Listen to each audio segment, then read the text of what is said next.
These are going to be a big hit at your next market, and I'm going to show you exactly how to make them. Grab the materials listed in the caption and thread your needle with about 70 centimeters of Fireline thread. Then create a stopper bead with a different color bead by threading through 2 or 3 times until secure, leaving a 3 to 4 inch tail. Next, pick up 45 beads and move them to the stopper bead. Position your thread over your finger and pick up 1 bead to begin the first row of your peyote stitch. Skip 1 bead and thread through the next bead, then pull through.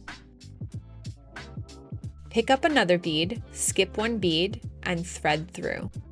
Repeat until you reach the end, then turn your work and continue adding beads until you have 4 rows of beads on either side. From here, it's time to create a peyote tube. Wrap your beadwork around the head pin, then begin zipping up your beads. If you're unsure of what this means, check out my YouTube channel for a beginner's tutorial on peyote tube. When you've reached the end, remove your stopper bead, then thread back up through the bead that the tail thread is coming out of. Then weave around the beads to create a knotless tie-off before cutting or burning off the excess. Then thread the tail thread onto your needle and create another knotless tie-off and burn or cut the excess thread. From here, grab your handy one-step looper tool or create a loop by hand. Then attach to your metal finding and repeat for a pair.